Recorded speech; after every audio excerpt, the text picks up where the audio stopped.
bakit bawal sa inyo ang rebelto? Alam mo, kasi kaya bawal sa amin, bawal ng Biblia. Basahin natin sa 5:7 ng Deuteronomium. Huwag kang magkakaroon ng ibang mga Diyos liban sa akin. Huwag mong igagawa ang iyong sarili ng anumang larawang inanyuan na nasa langit sa itaas o nang nasa lupa sa ibaba o nang nasa mga tubig sa ilalim ng lupa. Huwag kang magpapatira pa sa kanila ni sasamba sa kanila, sapagkat ako na Panginoon mong Diyos ay isang Diyos na mapanibughuin, na naggagawad ng mga parusa dahil sa kasamaan ng kanilang mga magulang sa mga anak ng mga napupuot sa akin hanggang sa 3 at 4 na salin lahi. Lagay natin sa Cebuano. Ang sabi diyan, dili ka magbaton og laing mga Diyos sa atubangan ko.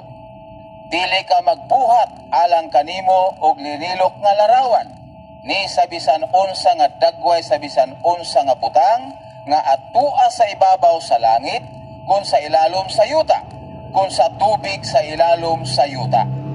Dili mo iyukbo ang imong kaugalingon kanila, ni mag-alagad kanila.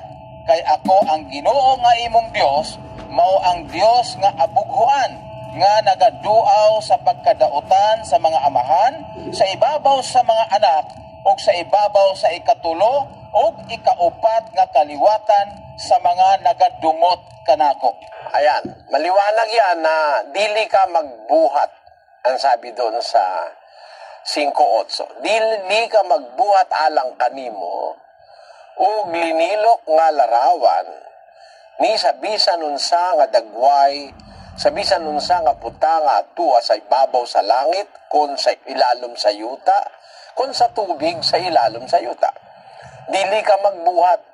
Magbuhat pa lang bawal na eh.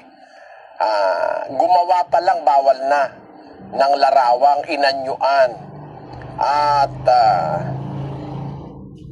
bukod sa bawal gumawa, bawal din na dili mo iyukbo ang imong kaugalingan kanila, ni mag-alagad kanila. Dili bawal, sabi ng Biblia. Ayaw kang mag-alagad kanila o iyukbo ang imong kaugalingon, bawal ng Diyos. Yun ang nasa Biblia. Basahin pa natin yung isang talata, 17 ng Gawa, kapatid na Jerry.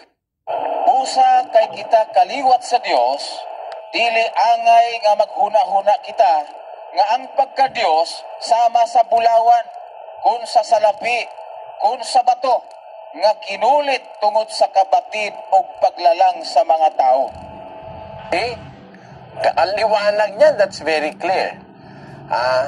Busa kay kita kaliwat sa Diyos, kung anak ka sa Diyos o kaliwat ka sa Diyos, dili angay nga maghuna-huna kita, nga ang pagka-Diyos sama sa bulawan, kung sa salapi, kung sa bato, kung sa kahoy, nga kinulit tungod sa kabatid o paglalang sa mga tao. O di bawal yun. Kaya bawal sa amin, dahil bawal ng Biblia. Ang tawag sa Biblia dyan, Dios Dios. 115:4 ng awit, ganito ang sabi ng Biblia. Ang ilang mga Diyos, mao ang salapi o bulawan, binuhat sa mga kamot sa mga tao. Tamo? Binuhat sa kamot sa mga tao. Do you regard them as God or something holy or something divine na binuhat sa kamot sa mga tao? Ano sabi ng Biblia dyan sa 5, kapatid na Jerry? Sila adunay baba, apan sila dili makasulti. Sila adunay mga mata, apan sila dili makakita. Adunay mga igdulungog sila, apan sila dili makadungog. Sila adunay mga ilong, apan sila dili makapanimaw. Sila adunay mga kamot, apan sila dili makahikap. Sila adunay mga tiil, apan sila dili makalakaw. Ni makasulti sila, pinaagi sa ilang tutunlan.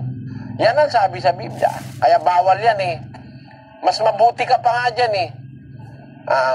Ikaw may ilong ka, nakakaamoy ka eh. Ikaw meron kang tiil, nakakalakad ka yan, may tiil, hindi makalakad eh. Pinapasan lang ng mga tao yan eh. Basahin natin ang Jeremias, kapatid na Jerry, 10:5. Sila sama sa kahoy nga palma, sa buhat nga linalik, og dili mosulti. Sila kinahanglan nga pagapasanon, kay dili man makalakaw. Tinan mo yan, no? Kinahanglan nga pagapasanon, kay dili man makalakaw. Makakawawa naman yung Diyos mo. Kung hindi pasanin, hindi makalipat ng lugar. Ganyan na nangyayari. Kaya bawal sa amin yan, dahil bawal ng Biblia yan. Yan ang sagot dyan sa